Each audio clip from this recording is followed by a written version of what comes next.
गर्जना न्यूज़ में आप सभी का स्वागत है। पहली गोली हमारी नहीं होगी, लेकिन उसके बाद हम गोलियों का हिसाब नहीं रखते, गोलियों की गिनती नहीं करते। पाकिस्तान की हैसियत नहीं है वो हिंदुस्तान पर हमला करे। ये कोई बॉलीवुड का डायलॉग नहीं है, ये हमारे हिंदुस्तान के पहले सीडीएस बिपिन रावत के शब्द हैं। 10 दिसंबर 2021 शुक्रवार के दिन शाम को 4 बजे हिंदुस्तान के प्रथम सीडीएस बिपिन रावत और उनकी पत्नी मधुलिका का नश्वर देह पंच महाभूत में विलीन हो गए। उन्हें दिल्ली कैंट के ब्रार स्क्वायर स्थित स्मशान भूमि में अग्निदाह दी गई। जनरल रावत को 17 तोपों की सलामी और 33 सैनिक कर्मचारियों ने अंतिम विदाई दी। उनको मुखाग्नि उनकी दोनों बेटियों ने दी।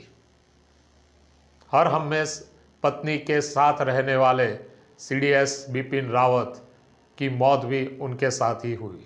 सीडीएस बिपिन रावत और उनकी पत्नी मधुलिका जी को एक साथ एक ही चिता में अग्निदाह दिया गया। ये भी एक संजोग था। यह दुर्घटना इतनी भयावह थी कि सबके देह शत विक्षत हो गए थे और डीएनए के हिसाब से पहचान की गई।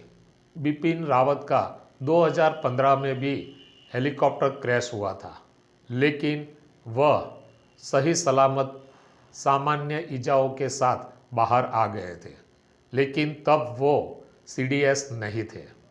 एमआई सीरीज का हेलीकॉप्टर ये पहली बार क्रैश नहीं हुआ है, लेकिन ये बात भी आश्चर्यजनक है कि बार बार क्रैश क्यों होता है, क्योंकि ये अद्यतन और हाई फाई टेक्नोलॉजी के रथ थे। नाइट विजन टेक्नोलॉजी भी उनमें आती है। जब वीवीआईपी उड़ान भरते हैं तब हवामान विभाग से उनके बारे में माहिती ली जाती है और हवामान विभाग ने क्लियरेंस दिया था। एमआई हेलीकॉप्टर में 2 इंजन आते हैं। अगर एक इंजन फेल होता है तो दूसरा इंजन तुरंत काम आ जाता है। 2013 में भी ये हेलीकॉप्टर क्रैश हुआ था। उत्तराखंड में राहत कार्य दरमियान एक क्रैश हुआ था और उसमें 20 लोगों की मौत हुई थी। 6 अक्टूबर 2017 में अरुणाचल प्रदेश में भी ये MI-17V5 हेलीकॉप्टर क्रैश हुआ था। उसमें 7 लोगों की मौत हुई थी। 3 अप्रैल 2018 में केदारनाथ में जब राहत कार्य चल रहा था तब भी ये MI हेलीकॉप्टर क्रैश हुआ था। उनमें भी 10 लोगों की मौत हुई थी। माना जाता है MI-17V5 में अभी तक अलग अलग घटनाओं में 50 से भी ज़्यादा लोगों की मौत हुई है। ऐसी दुर्घटना में भारत के अलग अलग राजकीय पक्ष के नेता भोग बने हुए हैं। उनमें सबसे ऊपर नाम आता है संजय गांधी। कांग्रेस के अन्य नेता मोहन कुमार मंगलम 1973 में दिल्ली के पास ऐसी ही दुर्घटना में उनकी मौत हुई थी। 2002 में लोकसभा के भूतपूर्व अध्यक्ष जीएमसी बाल योगी का निधन भी आंध्र प्रदेश में हेलीकॉप्टर क्रैश होने के कारण मौत हुई थी।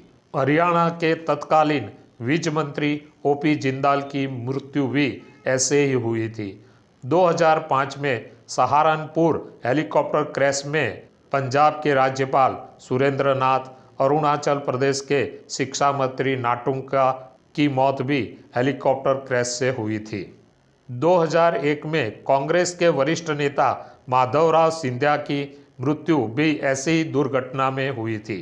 आंध्र प्रदेश के 2 बार मुख्यमंत्री रह चुके राजशेखर रेड्डी का भी हेलीकॉप्टर दुर्घटना में मृत्यु हुई थी। लेकिन सीडीएस बिपिन रावत की मृत्यु ने देश को झंझोड़ कर रख दिया है।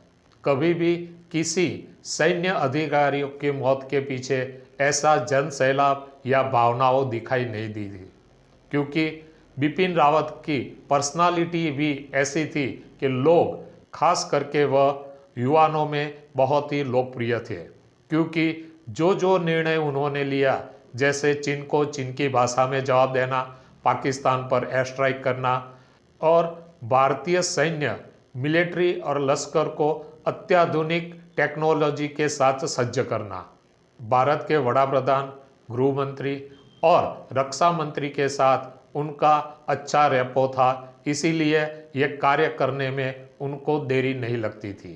वो तेजी से ये काम कर रहे थे, इसीलिए वह चीन और पाकिस्तान को बिल्कुल अच्छे नहीं लगते थे, खास करके चीन को भी। बिपिन रावत की वर्किंग स्टाइल ही मैन जैसी थी, इसीलिए लोग उनको ज़्यादा पसंद करते थे।